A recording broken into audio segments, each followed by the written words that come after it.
A stunning vindication in a big case that dominated media coverage a few years ago. Remember this?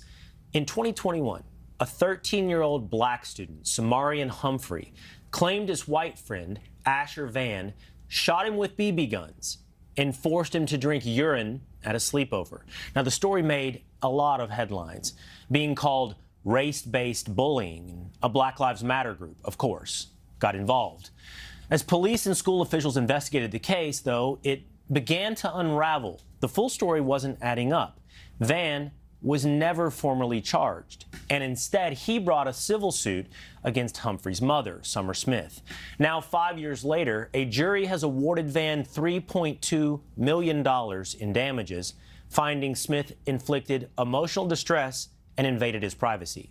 Asher Vann, who is now in college, his father, Aaron, and their attorney, Justin Nichols, join me now. Thank you all for being with me here today. Asher, I'm sure this has been a long 5 years. How do you feel today? I feel different.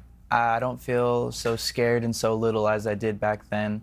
I feel like I'm getting heard from. I feel like people will understand me and people will listen to me and help me climb up this uphill battle. The allegations at the time were you and your buddies coordinated this in sort of a racist bullying incident, shot him with BB guns, made him drink urine. What really happened? That's not what happened at all, actually. We went hunting for frogs. We had big jackets on, so, dumb kids. We each took shots at each other like a Nerf war, except with airsoft guns. Then after, he fell asleep, and way before that, we all agreed whoever falls asleep first gets pranked. And he got pranked, and it was nasty, but it was not like this big racial torture that it was played out to be. And there is a video of the incident that has come out, and that video has been out for quite a while, shows, I believe, and I'm trying to characterize this accurately, exactly what you described, which is that Samarian did drink after you guys woke him up, what was some concoction of apple juice, some urine, but he didn't really drink it. He kind of put it up to his mouth. But the point is he moved on. He laughed. And in fact, for 2 weeks, you guys kind of all just went about your business the same way you went into it. As friends? Yes, sir. As friends. All right. Aaron, what happened after that? Then how did it change? About 2 weeks after that, I was on a business meeting. I got a call from my son, and apparently not Asher, but one of the other friends and Samarian had gotten into an argument playing video games online, and one of them decided to go ahead and take the video that was posted, unbeknownst to Asher even existing, and send it to a friend who sent it to a friend, and then it turned into an absolute social media nightmare. So it starts spreading around the high school. Yes. At some point, it gets into the hands of Samarian's mother. Right, correct. And Samarian's mother didn't reach out. She didn't talk to us. She immediately went to the school and called for action, wanted Asher to be expelled for what took place, and it all started unraveling very, very quickly after that. What did it feel like at the time? It's really a question for both of you, but I have to imagine as a father, this media circus unfolds around you. Protesters, hundreds, I believe, march to your house. Samarian and his mother show up on Good Morning America, CNN, everywhere else, media tour. Black Lives Matter's involved. What did it feel like at the time? Everything's happening all at once. You don't know what to do. You go into immediate protection mode and protecting your family. I wanted to get our story out, but I knew that there was a way to do that in an appropriate manner that wasn't trial by social media.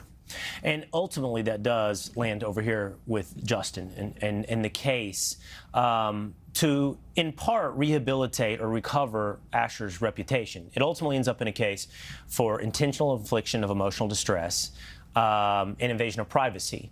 Just, I believe it is last fall, you get awarded, the case took place last fall, the award is very recent, $3.2 million. That's right. Tell me, and I've seen what the jury came back and said, I've seen the jury's decisions. Tell me what this meant in trial, what you guys argued, what was actually done to Asher.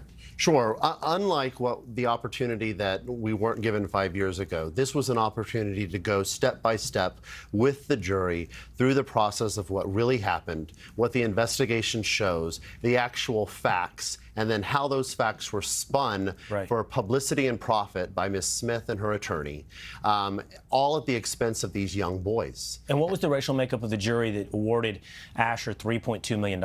I believe 5 members were African American. There were 3 Asian members, 2 Latino members, and I believe the rest were Caucasian. And they found that the way this story was portrayed, the way it was spun by Ms. Smith and her attorney, was an intentional infliction of emotional distress to Asher. That's right. They found, in order to find intentional infliction, they had to find that Summer Smith and Kim Cole took facts that were not true and cast in false light and did it for a reason in order to cause him severe emotional distress. That's what they had to find. I would love to read this to you. This is Summer Smith's statement to us here at Fox News. She says, the legal claims in this matter are for intentional infliction of emotional distress and invasion of privacy. It's important to note that this does not involve allegations of defamation or slander.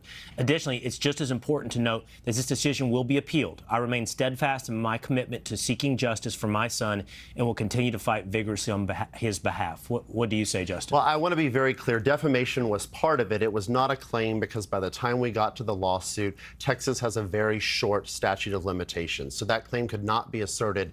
But we absolutely asserted that Kim Cole and Summer Smith had put falsities about Asher and other boys out into the public. And, you know, this is emblematic of somebody who continues to refuse to accept responsibility.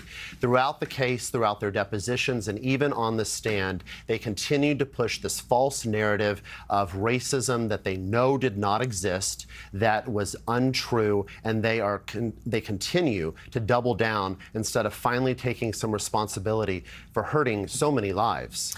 Asher, last question to you. There's a famous saying, it's much older than you, and I don't expect you to know it, but it was from a New York politician some decades ago, and when it came to one of these cases, he said, now where do I go to get my reputation back?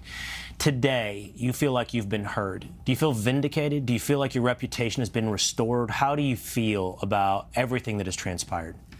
No, I don't think that my reputation's been restored, and to be honest, I don't know when it will. I don't know if it ever will. But you know, the people heard me and they fought for me, and all we could do is try to get it restored now. And we're all going to keep on trying and fighting for that. All right.